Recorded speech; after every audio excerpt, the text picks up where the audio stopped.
प्रिय स्टूडेंट्स, मैं Shiv Kumar sir study point coaching centre से। और आप लोग को मैंने कहा था कि मैं कुछ ऑनलाइन वीडियो भी भेजूंगा जो मेरे यूट्यूब पे है, और उसका नाम Shiv Kumar sir @study point coaching, जो आप लोगों ने सब्सक्राइब कर ही लिया होगा, उसको सब्सक्राइब भी कर लीजिए और लाइक भी कर लीजिए, क्योंकि सभी लोग कहते हैं, तो मैं भी यही कह रहा हूँ कि सब्सक्राइब कर लीजिए और लाइक कर लीजिए, क्योंकि उससे जो है आपको तो फ़ायदा होगा ही, हो सकता है मेरा भी कहीं से कुछ फ़ायदा हो जाए। और आज मैं उसी कड़ी में जो है आपके सामने पेश कर रहा हूँ ग्रामर का एक बहुत ही जो है ज्वलंत टॉपिक, जो सभी कक्षाओं के लिए इम्पोर्टेंट होता है, चाहे वो 9th हो, 10th हो, 11th हो, 12th हो। और उसका नाम है एक्टिव पैसिव। आप लोग जानते होंगे एक्टिव पैसिव के बारे में कि एक्टिव पैसिव क्या है, और जो है उसके बारे में कुछ बताना चाह रहा हूँ। एक्टिव पैसिव होता क्या है? एक्टिव और पैसिव। एक्टिव जब जो है हम सब्जेक्ट को आधार मानकर कोई वाक्य बनाते हैं तो वो एक्टिव कहलाता है, और जैसे ही हम ऑब्जेक्ट को हम आधार मानते हैं, बनाते हैं, तो वो ऑब्जेक्ट कहलाता है, यानी सब्जेक्ट पैसिव कहलाता है। सॉरी, यानी कि अगर हम सब्जेक्ट को आधार मान लें और आई से करें, मैं आम खाता हूँ, मैं आम खाता हूँ, एक्टिव हो गया। लेकिन अगर मैं ऑब्जेक्ट को मानूँ, यानी आम को मानूँ, आम मेरे द्वारा खाया जाता है, आम मेरे द्वारा खाया जाता है, तो पैसिव हो गया।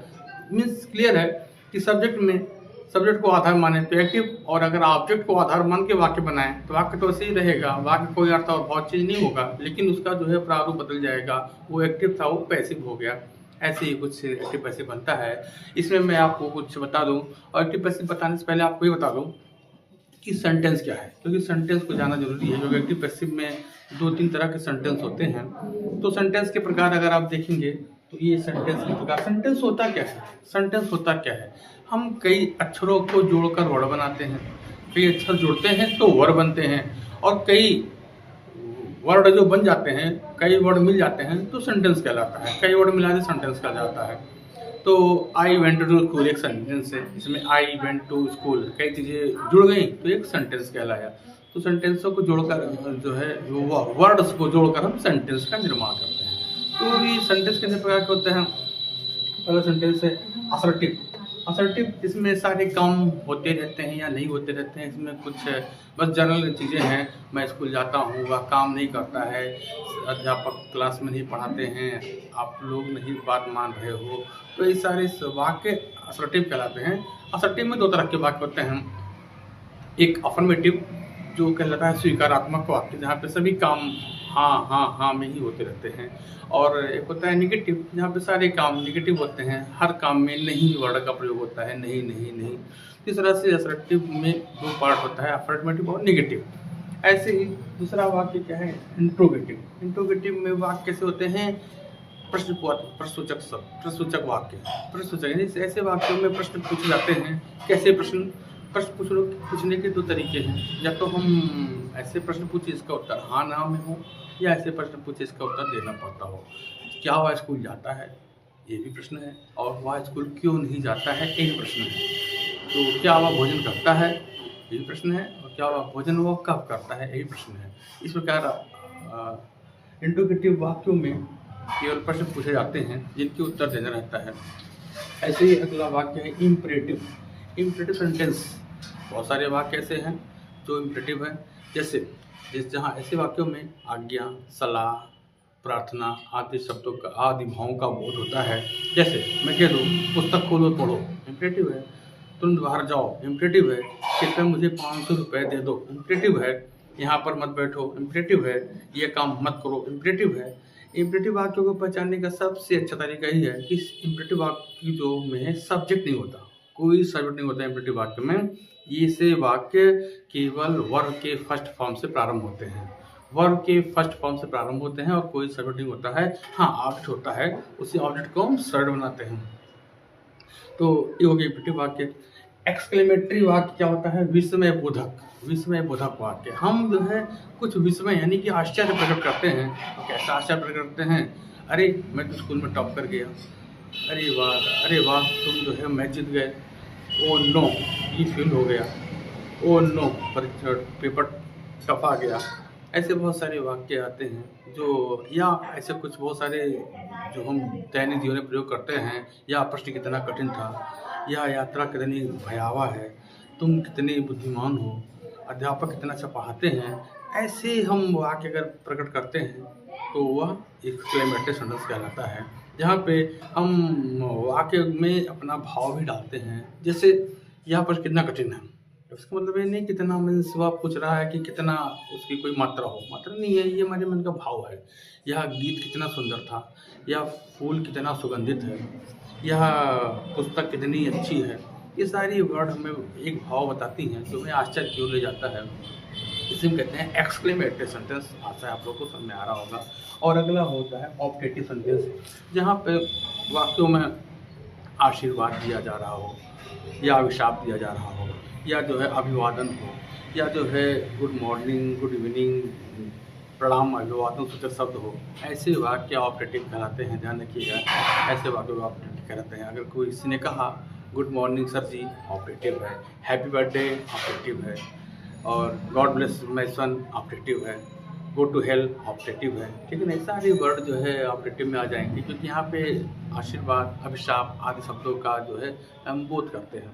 आशा है आपको सारे वाक्य समझ में आगे होंगे। सारे वाक्य असर्टिव जो नेगेटिव होता है, इंट्रोगेटिव, इम्परेटिव, एक्सक्लेमेटरी और ऑप्टेटिव, अगर आपको समझ में ना आया हो तो एक बार वीडियो को एक राउंड और देख लीजिएगा, आपको क्लियर हो जाएगा। मैंने समझाने का पूरा प्रयास किया है। आगे आ जाइए एक्टिव पैसिव की ओर। एक्टिव पैसिव मैंने आपको बता दिया एक्टिव क्या है, पैसिव है क्या है। रूल्स क्या है? पहला रूल्स होता है सब्जेक्ट को बदलते हैं ऑब्जेक्ट में और ऑब्जेक्ट को बदलते हैं सब्जेक्ट में। पहला रूल यही है। दूसरा रूल है नए ऑब्जेक्ट के पहले बाई का प्रयोग करते हैं। जो भी हमारा नया ऑब्जेक्ट होता है वहाँ पे हम बाई लगाते हैं। फिर तीसरा है हमेशा वर्ब के थर्ड फॉर्म का प्रयोग होता है। हमेशा ही वर्ब के थर्ड फॉर्म का प्रयोग होता है। ये हमारा जो है 3 बेसिक रूल है। और इसके साथ ही हमें एक्टिव पैसिव बनाने में चाहिए क्या?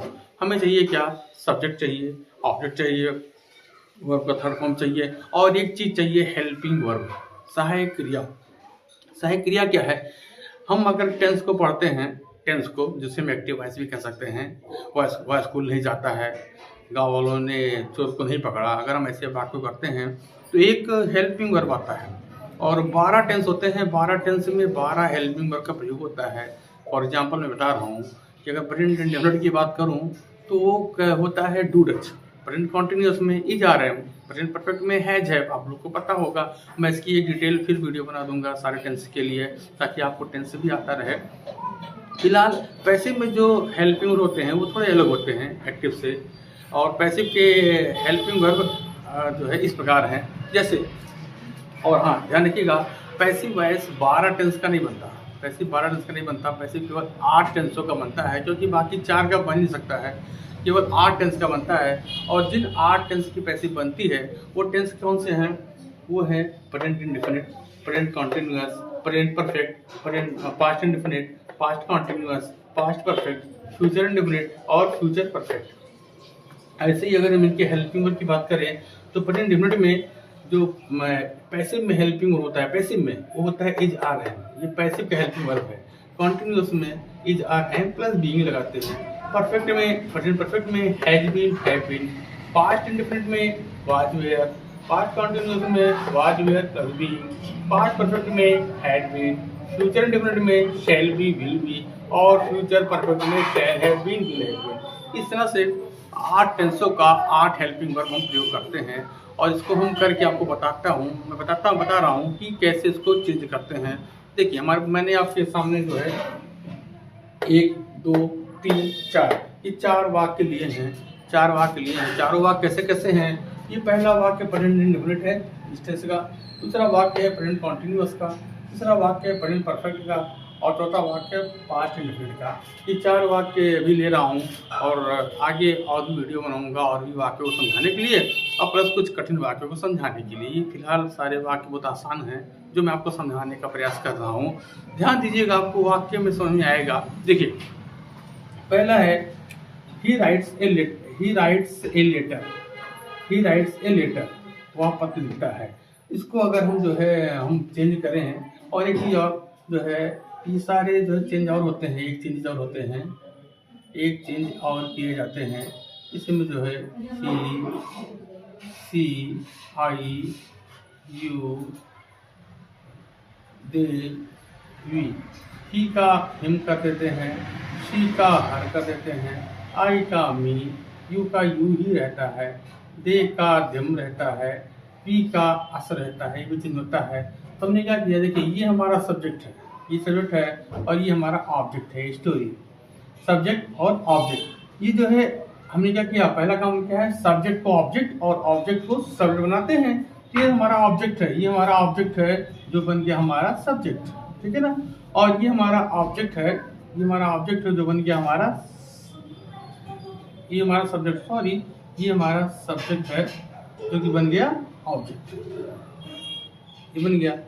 तो इस तरह से जो है क्या हुआ, हम क्या करते हैं, पहले हम सब्जेक्ट को ऑब्जेक्ट में बदलते हैं, तो सब्जेक्ट को हमने बदल दिया ऑब्जेक्ट में और ऑब्जेक्ट को बदल दिया सब्जेक्ट में। इसके बाद हम क्या करते हैं, नए ऑब्जेक्ट के पहले बाई लगाते हैं, नए ऑब्जेक्ट है इसके पहले हमने क्या लगा दिया, बाई लगा दिया। हमेशा थर्ड फॉर्म का प्रयोग करते हैं, ठीक है ना। अब क्या है, ए स्टोरी हेल्प में क्या होता है, इज, हमने बताया प्रेजेंट इंडेफिनिट का हेल्प में क्या है, इज। तो स्टोरी के साथ लगा is, a story is written by him, story is written by him, समझ में आ गया होगा।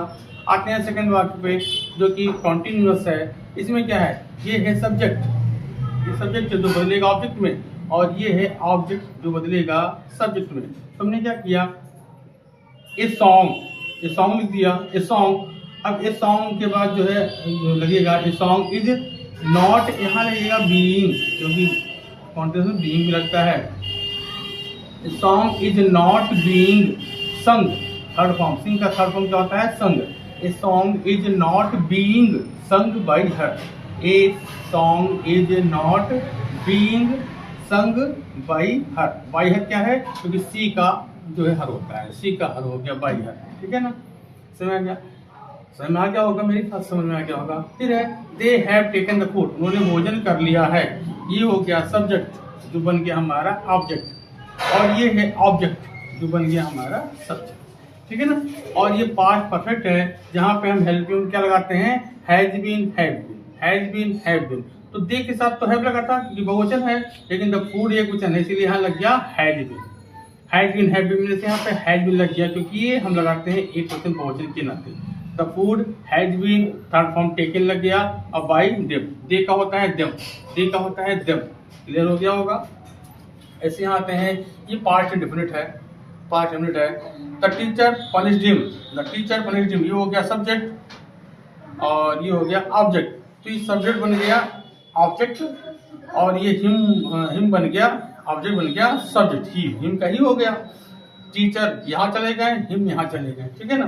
तो हो गया, हिम का हो गया ही। और पास्ट इंडेफिनिट की बात कर रही है, पास्ट इंडेफिनिट, जहाँ पे पास्ट इंडेफिनिट में हमारा जो है जो हेल्पिंग होता है पैसिव वॉइस के लिए होता है वाज और वेयर, यानी एक वचन कर्ता के साथ वाज, बहुवचन कर्ता के साथ वेयर।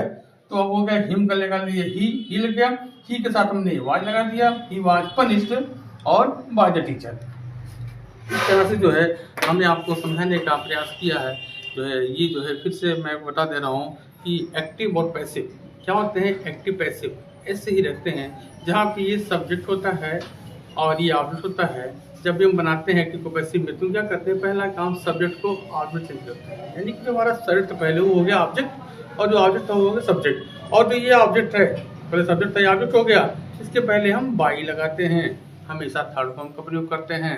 मैंने आपको फिजिकल क्लास में कई बार बताया है, लेकिन आज जो है मैं पहली बार एक एक्टिव पैसिव का जो है एक वीडियो बना के भेज रहा हूँ यूट्यूब पे।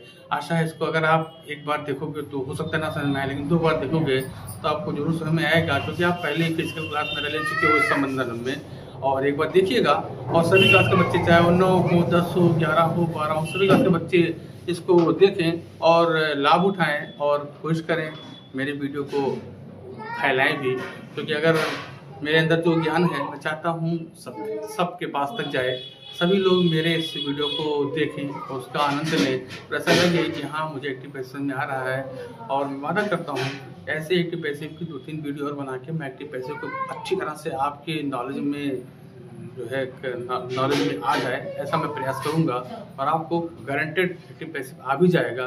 बस ख्याल ही रखिएगा, इसको एक वीडियो को 1-2 बार जरूर देखिएगा, एक बार से काम चलेगा, 2 बार देख लीजिएगा, आपको आशा है आ जाएगा। और कुछ मेरा भी लाभ कर दीजिएगा, सब्सक्राइब कर दीजिएगा, ठीक है ना, क्योंकि यूट्यूब में सब्सक्राइबर बढ़ते हैं तो नाम बढ़ता है। सब्सक्राइब कर दीजिएगा, लाइक कर दीजिएगा, और अगर आसपास जो भी स्टूडेंट हो जो भी आपके हित मित्र हों उनको फैला दीजिएगा। इसमें आपका ये सहयोग मुझे मिलना चाहिए, आपका सहयोग, और मिलता रहा तो फिर मैं आगे बहुत अच्छी-अच्छी वीडियो बनाऊँगा जो आपके लाभदायक होगा। धन्यवाद।